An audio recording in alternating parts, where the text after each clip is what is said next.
നമസ്കാരം. ഇന്നത്തെ എപ്പിസോഡിൻ്റെ സ്റ്റോറിയാണ് പറയാൻ പോകുന്നത്. അങ്ങനെ വൈജ മുത്തശ്ശിയുടെ അടുത്തേക്ക് വന്നേക്കാണ് പരാതിയായിട്ട് കേട്ടോ. ബാലചന്ദ്രൻ അലീനെ ബാങ്കിലേക്ക് കാറിൽ കയറ്റി കൊണ്ടുപോയതിൻ്റെ കാര്യങ്ങളാണ് പറയുന്നത്. ബാലചന്ദ്രൻ ഇത് എന്തിൻ്റെ സൂക്കേടായിരുന്നു എന്നൊക്കെ ചോദിക്കുമ്പോൾ അതൊരു അക്കൗണ്ട് എടുക്കാൻ വേണ്ടിയിട്ട് അവളെ കൊണ്ടുപോയതല്ലേ എന്ന് ചോദിക്കുകയാണ് മുത്തശ്ശി. അതിൻ്റെ ആവശ്യം എന്തായിരുന്നു എന്നാണ് ഞാൻ ചോദിക്കുന്നത്. ഇവിടെ കുറേ വേലക്കാരികൾ ഉണ്ടായിട്ടുണ്ടല്ലോ, ആ കുഞ്ഞുമോൾ ഉണ്ടായിരുന്നല്ലോ, ഒരുപാട് പേരുണ്ടായിരുന്നു. ഇവരെ ആരെങ്കിലും കാറിൽ കയറ്റി ബാലചന്ദ്രൻ കൊണ്ടുപോയിട്ടുണ്ടോ എന്ന് വൈജ ചോദിക്കുമ്പോൾ എന്തേ കുഞ്ഞുമോളെ കാറിൽ കയറ്റി കൊണ്ടുപോകണമായിരുന്നു എന്ന് ചോദിക്കുകയാണ് മുത്തശ്ശി കേട്ടോ. എൻ്റെ അമ്മ, ഞാൻ അതല്ല പറഞ്ഞത്. ഇങ്ങനെ ബാലചന്ദ്രൻ ഇങ്ങനെ ഒരു സ്റ്റാൻഡേർഡ് ഇല്ലാതെ പെരുമാറുന്നത് എന്താ? വേലക്കാരികളെയൊക്കെ കാറിൽ കയറ്റി ഇങ്ങനെ ടൗണിലൂടെ കറങ്ങി നടക്കുമ്പോൾ ആളുകൾ എന്ത് വിചാരിക്കും എന്ന് ചോദിക്കുകയാണ്. ആളുകളുടെ ചെലവിലല്ലല്ലോ ബാലചന്ദ്രൻ ജീവിക്കുന്നത്, പിന്നെ അവർ എന്ത് വിചാരിക്കും എന്ന് ഓർത്തിട്ട് ബാലചന്ദ്രൻ ഇങ്ങനെ വറിയിടാവേണ്ട കാര്യമില്ല. അവൻ ചെയ്യുന്നത് നല്ല പ്രവൃത്തിയെന്ന് അവന് നല്ല ബോധ്യമുണ്ട്, തെറ്റൊന്നും ചെയ്യുന്നില്ല എന്നും. അതുകൊണ്ട് ഒരു കുഴപ്പമില്ല. നീ ഉണ്ടല്ലോ, നീ ഇങ്ങനെ മറ്റുള്ളവരെ പഴി ചാരുന്നതിന് മുൻപ് നീ എങ്ങനെയുള്ളവളായിരുന്നു, നിൻ്റെ പാസ്റ്റ് എന്തായിരുന്നു എന്ന് നീ ഒന്ന് ഓർത്ത് നോക്കണം. നീ വലിയ സദാചാരം പറയാനൊന്നും നിൽക്കണ്ട എന്ന് പറയുമ്പോൾ അമ്മ എന്ന് വിളിക്കുകയാണ്. അതെ, അമ്മ തന്നെയാണ് പറയുന്നത് എന്ന് പറയണം. എന്നിട്ട് എന്നാലും അമ്മ, അവൾക്ക് വേണ്ടിയിട്ട് 1,57,000 രൂപയെ ചിലവാക്കിക്കുന്നത്. അതും പോരാഞ്ഞിട്ട് കാശ് ഇടാൻ വേണ്ടിയിട്ട് അക്കൗണ്ടിലേക്ക് ഇടാൻ വേണ്ടിയിട്ട് ബാങ്കിലേക്ക് കൊണ്ടുപോവുകയും ചെയ്തിരിക്കുന്നു. ഇതിൻ്റെയൊക്കെ ആവശ്യം എന്തായിരുന്നു എന്നാണ് ഞാൻ ചോദിക്കുന്നതെന്ന് ചോദിക്കുമ്പോൾ ആവശ്യമുണ്ട്. അവളൊരു അനാഥയാണ്, അവൾക്ക് വേണ്ടി സംസാരിക്കാനോ ശ്രദ്ധിക്കാനോ ആരുമില്ല.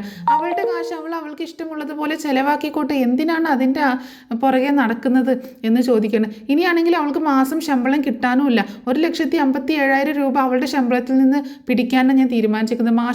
മാസം ശമ്പളം പോലും ഇല്ലാതെ അവൾ ജോലി ചെയ്യുന്നത്. നീ അതൊക്കെ അവളുടെ ശമ്പളത്തിൽ നിന്നാണോ പിടിക്കുന്നത്? അതെ, പിന്നെ അല്ലാണ്ട് ഞാൻ എങ്ങനെ കാശ് ഈടാക്കും? എനിക്കും എൻ്റെ മക്കൾക്കും അനുഭവിക്കാനുള്ള കാശല്ലേ ഒരു വേലക്കാരിക്ക് വേണ്ടി കൊടുക്കുന്നത്. അതൊന്നും പറ്റത്തില്ല.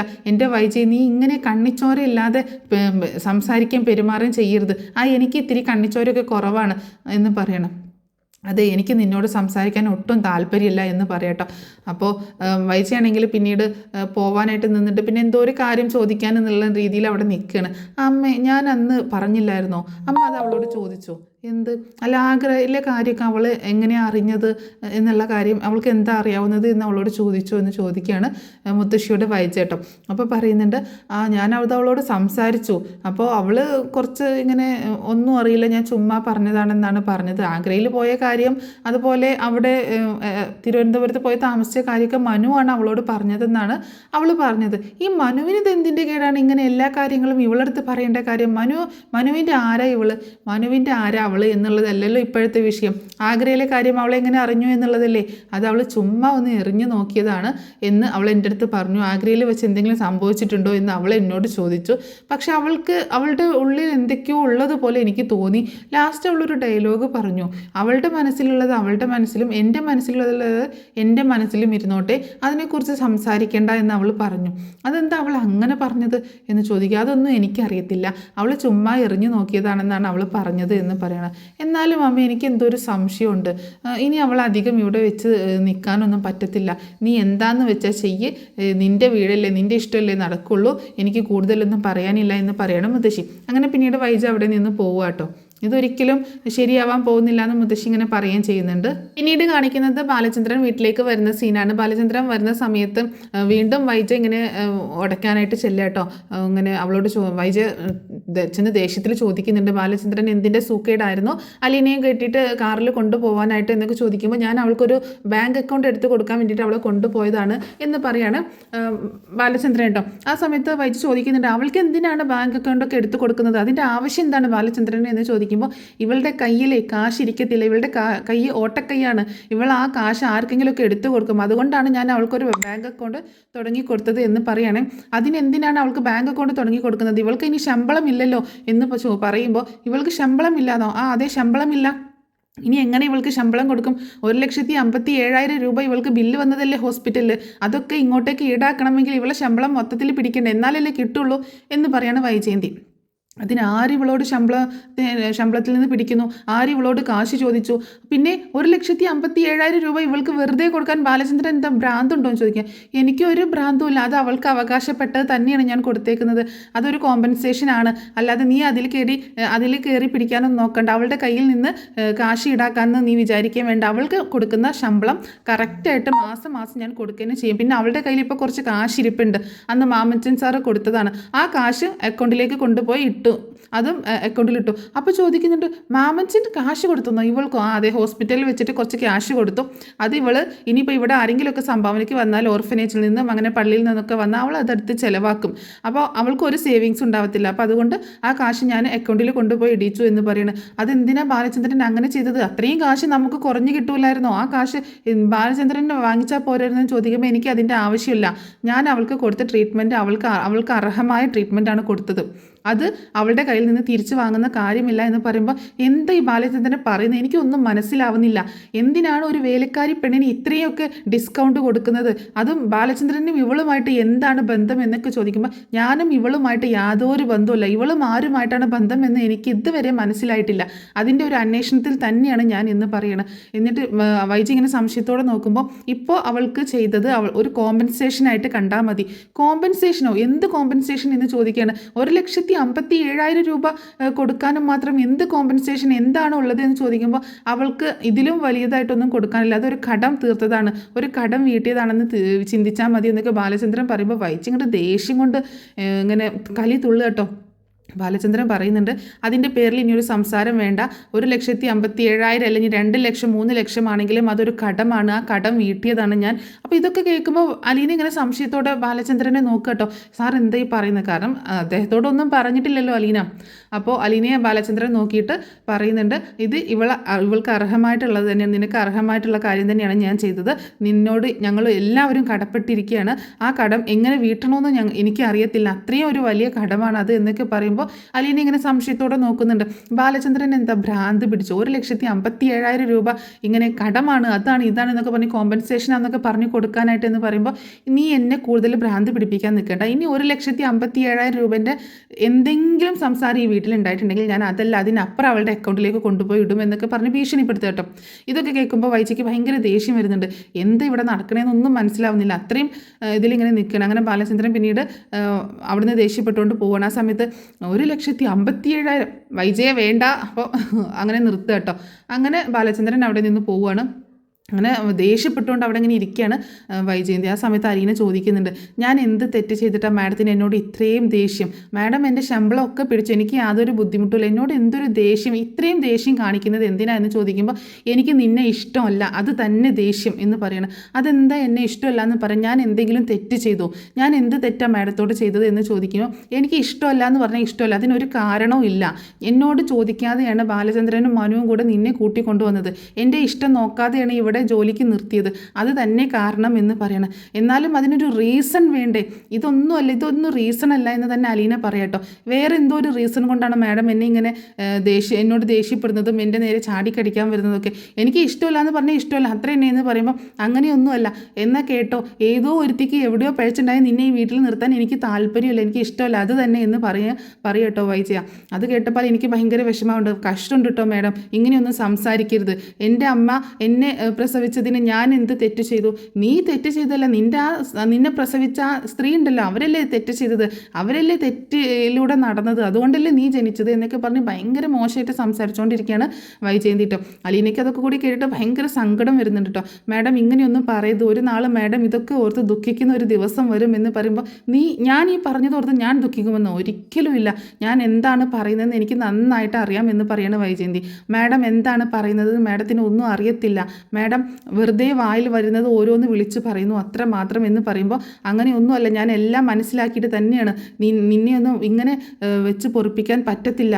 ഇപ്പോൾ നീ ബാലചന്ദ്രൻ്റെ ആളായി മാറിയില്ലേ, ബാലചന്ദ്രനിൽ വിശ്വാസമൊക്കെ നേടിയെടുത്തു, ഇനിയിപ്പോൾ ഇവിടെ എന്നെ വീട്ടിൽ നിന്ന് പുറത്താക്കൂ എന്നൊക്കെ ചോദിച്ച് വളരെ മോശമായിട്ട് സംസാരിക്കുമ്പോൾ മാഡം ഇങ്ങനെ മോശമായിട്ട് സംസാരിക്കരുത്, മാഡത്തിൻ്റെ അത്രയും തരം താഴ്ന്ന പ്രവൃത്തി ഞാൻ ചെയ്യില്ല എന്നൊക്കെ പറയാണ് അലീനട്ട. എന്ത് പറഞ്ഞിട്ട് എന്ന് ചോദിക്കണം. മാഡം ഇങ്ങനെ മോശമായിട്ട് സംസാരിച്ചാൽ ഞാൻ ഇതുപോലെയൊക്കെ തന്നെ ആയിരിക്കും മറുപടി തരാൻ പോകുന്നത്.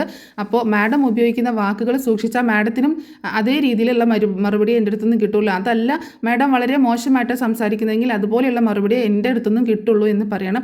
ആ ബാലചന്ദ്രൻ സാർ എത്ര മാന്യനാണ്, എത്ര നല്ല മനസ്സിനുടമയാണ്. അദ്ദേഹത്തിൻ്റെ 7 അയലത്ത് പോലും മാഡം എത്തില്ലല്ലോ എന്നൊക്കെ പറയണം. അതേടി ഞാൻ എത്തില്ല, അതുകൊണ്ടല്ലേ നീ അവിടെ കയറി പിടിച്ചേക്കുന്നത്, ഇനി നിനക്ക് എന്തും ആവാലോ, ഇനി നിങ്ങൾ എന്തെങ്കിലുമൊക്കെ കാണിച്ചു കൂട്ടും എന്നൊക്കെ പറയുമ്പോൾ മാഡത്തിന് നാണമില്ല ഇങ്ങനെയൊക്കെ ചിന്തിക്കാനും സംസാരിക്കാനും എന്നൊക്കെ പറയണം അലീന കേട്ടോ. എടി എന്ന് പറഞ്ഞുകൊണ്ട് വീണ്ടും ദേഷ്യപ്പെട്ടുകൊണ്ട് ഇങ്ങനെ സംസാരിക്കുകയാണ്. എനിക്ക് കൂടുതൽ മാഡത്തോട് സംസാരിക്കാൻ താല്പര്യമില്ല, മാഡം മനസ്സാകെ പുഴുത്തിരിക്കുകയാണ് മാഡത്തിൻ്റെ. എന്തൊക്കെ പറഞ്ഞാലും ആ പുഴുത്ത ആ വാക്കുകൾ മാത്രമേ മാഡത്തിൻ്റെ നാവിൽ നിന്ന് പുറത്ത് വരുള്ളൂ എന്നൊക്കെ പറഞ്ഞ് അലീന പോവാൻ നേരത്ത് വീണ്ടും വൈജ പറയുന്നുണ്ട്, എനിക്കൊന്നും മനസ്സിലാവുന്നില്ല എന്ന് വെക്കണ്ട, എല്ലാം ഞാൻ മനസ്സിലാക്കുന്നുണ്ട്, നിന്റെ സൗന്ദര്യത്തിൽ മയങ്ങിയിട്ടായിരിക്കും ബാലചന്ദ്രൻ നിന്നോട് ഇങ്ങനെയൊക്കെ ചെയ്യുന്നതെന്ന് പറയുമ്പോൾ അലീന വീണ്ടും തിരിഞ്ഞ് കഷ്ടമുണ്ട് കേട്ടോ മാഡം, മാഡം ഇങ്ങനെയൊക്കെ സംസാരിക്കുമ്പോൾ ഒരു കാര്യം ഓർത്താൽ നന്ന്, നമ്മൾ എത്ര പെർഫെക്റ്റ് ആണെന്ന് നമ്മൾ ഓർത്തും ഒന്ന് മനസ്സിലാക്കുന്നത്, നമ്മുടെ പാസ്റ്റിൽ നമ്മൾ എത്രത്തോളം പെർഫെക്റ്റ് ആയിരുന്നു, നമ്മൾ എന്തൊക്കെ നമ്മുടെ ജീവിതത്തിൽ നടന്നിട്ടുണ്ട്, നമ്മൾ എങ്ങനെയായിരുന്നു എന്നുള്ളത് സ്വന്തമായിട്ടൊന്ന് ചിന്തിച്ച് സ്വന്തമായിട്ടൊന്ന് ഒരു അവലോകനം നടത്തി അതൊന്ന് ചിന്തിക്കുന്നത് നല്ലതായിരിക്കും എന്ന് അലീന ഇങ്ങനെ വളരെ വിഷമത്തോട് കൂടിയിട്ട് പറയണം. അത് കേട്ടത് വൈജ ആകെ ഷോക്കാവുന്നുണ്ട് കേട്ടോ. അത്രയും പറഞ്ഞുകൊണ്ട് അലീന അവിടെ നിന്ന് പോവുകയാണ്. വൈജ അലീന പറഞ്ഞ കാര്യം തന്നെ ഓർത്ത് ഇങ്ങനെ ഇരിക്കുകയാണ്. അവൾ പറഞ്ഞതിൻ്റെ അർത്ഥം എന്താണ്, അവൾ അന്ന് ആഗ്രഹ ചരിത്രം അറിയാമെന്ന് പറഞ്ഞു, പിന്നെയാണെങ്കിൽ ഇപ്പോഴാണെങ്കിൽ ഇങ്ങനെയും പറയുന്നു, എന്തായിരിക്കും അവൾ പറഞ്ഞതിൻ്റെ അർത്ഥം എന്നൊക്കെ ഇങ്ങനെ ചിന്തിക്കുകയാണ് വൈജയന്തി കേട്ടോ. അങ്ങനെ അലീന റൂമിലേക്ക് ചെല്ലുന്ന സമയത്ത് സങ്കടപ്പെട്ടുകൊണ്ടാണ് റൂമിലേക്ക് ചെല്ലുന്നത്. മുത്തശ്ശി ചോദിക്കുന്നുണ്ട്, എന്താ മോളെ അവിടെ സംസാരം, എന്താ പറ്റിയത് എന്നൊക്കെ ചോദിക്കുമ്പോൾ ഒന്നുമില്ല മുത്തശ്ശിയുടെ മോൾക്ക് ഓരോരോ പ്രശ്നങ്ങൾ, എനിക്ക് 1,57,000 രൂപ ചിലവാക്കിയതിൻ്റെ പ്രശ്നമാണ് എന്നൊക്കെ പറയണം അലീന കേട്ടോ. അല്ല, ഞാൻ നിന്നോടൊരു കാര്യം ചോദിക്കണമെന്ന് വിചാരിച്ചിരിക്കുകയാണോ, അതൊക്കെ പോട്ടെ, നീ നേരത്തെ ഫോൺ വന്നായിരുന്നല്ലോ രേവതിക്കുട്ടിയുടെ, വന്നായിരുന്നു മുത്തശ്ശി, ആ സമയത്ത് നീ പറയുന്നത് കേട്ടല്ലോ, ഞാൻ ആരോടും ഒന്നും പറഞ്ഞിട്ടില്ല, പക്ഷേ ബാലചന്ദ്രൻ സാറിന് എന്തോ സംശയമുണ്ട് എന്നൊക്കെ, എന്തിനെക്കുറിച്ച് നീ സംസാരിച്ചുകൊണ്ടിരുന്നത് എന്ന് ചോദിക്കുകയാണ്. അത് കേട്ടപ്പോൾ അലീനൊന്ന് ഷോക്കാവുന്നുണ്ട് കേട്ടോ. അത് മുത്തശ്ശി അതില്ലേ അത് എന്നൊക്കെ പറഞ്ഞ്, നിനക്ക് എന്നോട് പറയാൻ താല്പര്യം ഉണ്ടെങ്കിൽ പറഞ്ഞാൽ മതി, എന്താണെങ്കിലും എന്തോ ഒരു സീക്രട്ട്, എന്തോ ഒരു രഹസ്യമുണ്ട് നിനക്ക് സംഭവിച്ചത് കാര്യത്തിൽ എന്തോ ഒരു സംഭവം ഉണ്ടെന്ന് എനിക്ക് മനസ്സിലായി, അതെന്താണെന്ന് നിനക്ക് എന്നോട് പറയാൻ പറ്റുമെങ്കിൽ നീ പറഞ്ഞാൽ മതി എന്ന് പറയണം. അപ്പോൾ അലീന, ഞാൻ മുത്തശ്ശിയോട് പറയാം, എനിക്ക് പറയാൻ മടിയൊന്നുമില്ല, പക്ഷേ എന്ന് പറയുമ്പോൾ എന്താണ് മോളെ നിനക്ക് പറ്റിയത്, എന്താണ് ആ ഒരു സീക്രട്ട്, ശരിക്കും നിൻ്റെ വയറ്റിൽ എങ്ങനെയാണ് മുറിവായത്, നിനക്ക് എങ്ങനെയാണ് അപകടം പറ്റിയത് എന്നൊക്കെ ഇങ്ങനെ ചോദിക്കുകയാണ് മുത്തശ്ശി. ആ സമയത്ത് അലീന മുത്തശ്ശിയുടെ അടുത്തിരുന്നിട്ട് എല്ലാ കാര്യങ്ങളും പറയണം. അന്ന് മുത്തശ്ശി ഒന്ന് മയങ്ങാൻ കിടന്നില്ലേ, അന്ന് ഇങ്ങനെ ഞാൻ ഫോൺ ചെയ്തുകൊണ്ട് നിൽക്കുന്നു രേവതിക്കുട്ടിയോട്, ആ സമയത്താണ് രോഹിത്ത് വന്നത്. രോഹിത്ത് വന്നു, രോഹിത്ത് ഇവിടെ വന്നോ എന്ന് ചോദിക്കണം. ആ രോഹിത്ത് വന്നു മുത്തശ്ശി, രോഹിത്ത് വന്നിട്ട് എന്നോട് റൂമിലേക്ക് ചെന്ന് ഡ്രസ്സൊക്കെ എടുത്ത് വാഷ് ചെയ്യാനുണ്ടെന്ന് പറഞ്ഞു, അന്ന് കോളേജ് എന്തോ കട്ടാക്കി വന്നതായിരുന്നു തോന്നുന്നു എന്ന് പറയട്ടോ. എന്നിട്ട് എന്താ സംഭവിച്ചത്, ഞാൻ ചെന്ന് ഡ്രസ്സൊക്കെ വാഷ് ചെയ്യാനായിട്ട് എടുത്തുകൊണ്ട് വന്നു, ആ കല്ലിലിട്ട് അലക്കാനാണ് എന്നോട് പറഞ്ഞത്, ഞാൻ അങ്ങനെ ചെയ്യാനായിട്ട് പോകുന്ന സമയത്ത് എന്നോട് പറഞ്ഞു ഒരു ഗ്ലാസ് ലൈം ജ്യൂസ് വേണമെന്ന് പറഞ്ഞു, അങ്ങനെ ലൈം ജ്യൂസ് ഞാൻ കൊണ്ടുപോയി കൊടുത്തു.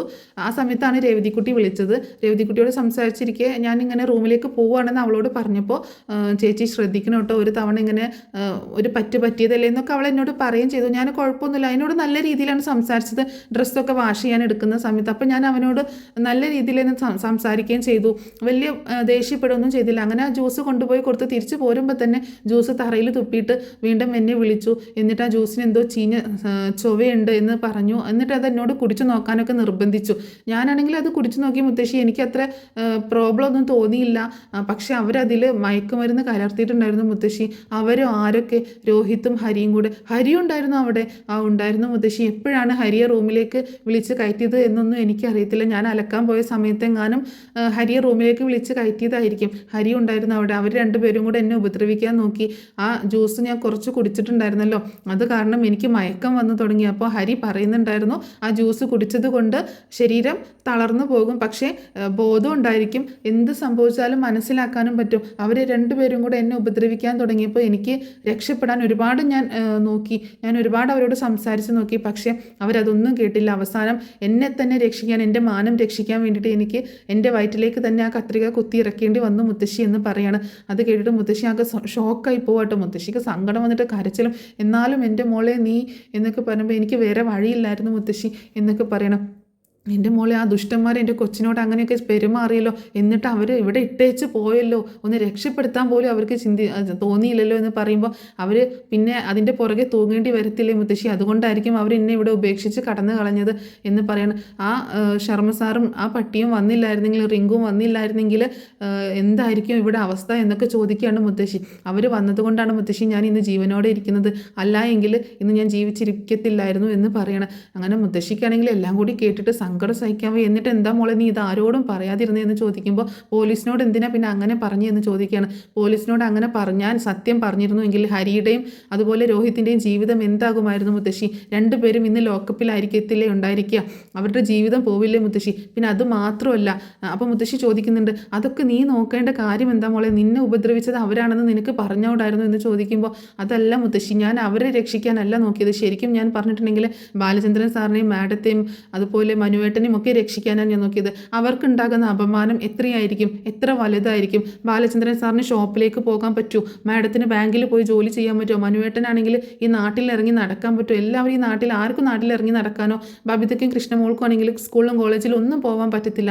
ആകെ നാണക്കേടായിരിക്കത്തില്ലേ? പിന്നെ ആളുകൾ അവരെ എങ്ങനെയായിരിക്കും കാണുക? ഇതൊക്കെ പറയണം. ഇതൊക്കെ ഓർത്താണ് ഞാൻ സത്യം മറച്ചു വെച്ചത് എന്ന് പറയണം. നിനക്ക് ആരോടെങ്കിലും ഒന്ന് പറഞ്ഞുകൂടായിരുന്നു എന്ന് ചോദിക്കുമ്പോൾ, ഞാൻ മനുവേട്ടനോട് എല്ലാം പറഞ്ഞിട്ടുണ്ട്, മനുവേട്ടൻ എല്ലാം അറിയാം, മനുവേട്ടൻ ഹരിക്കിട്ട് നല്ലതുപോലെ പെരുമാറുകയും ചെയ്തിട്ടുണ്ട് എന്ന് പറയണം. ഇപ്പോൾ എന്നാൽ നിനക്ക് ബാലനോടോ വൈജിയോടോ പറഞ്ഞുകൂടായിരുന്നു എന്ന് ചോദിച്ചപ്പോൾ, അത് ഞാൻ പറഞ്ഞിട്ടില്ല, പക്ഷേ ബാലചന്ദ്രൻ സാറിന് എന്തോ സംശയമുണ്ട്, എന്തൊക്കെയോ കാര്യങ്ങൾ അദ്ദേഹം മനസ്സിലാക്കിയിട്ടുണ്ടെന്നാണ് തോന്നുന്നത്. ഇന്നും അതിനെ കുറിച്ച് സംസാരം ഉണ്ടായി.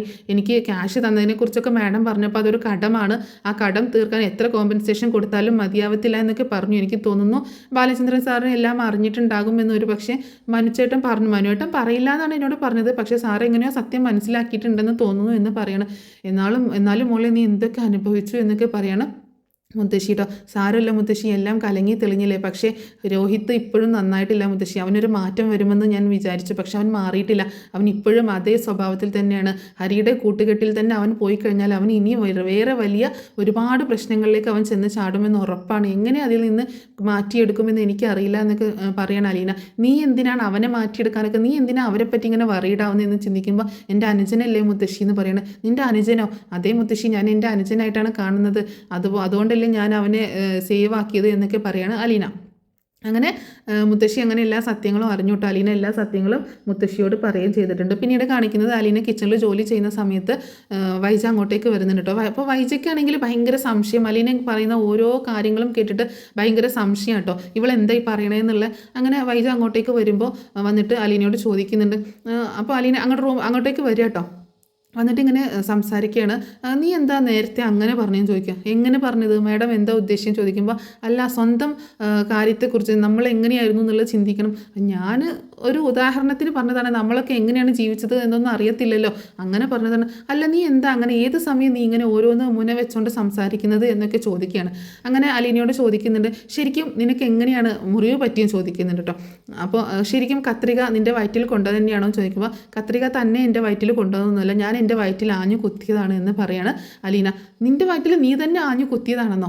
അതെ, ഞാൻ തന്നെ എൻ്റെ വയറ്റിൽ ആഞ്ഞു കുത്തിയതാണ്. നിനക്കെന്താ ഭ്രാന്താണോ, നിനക്ക് വട്ടാണോ ഇങ്ങനെ ചെയ്യാനെന്ന് ചോദിക്കുമ്പോൾ അലീന പറയുന്നുണ്ട്, എനിക്കല്ല വട്ട്, മാഡത്തിൻ്റെ മകനാണ് വട്ട് എന്ന് പറയണ. രോഹിത്തില്ലേ, അവനാണ് വട്ട് എന്ന് പറയണ അലീന കേട്ടോ.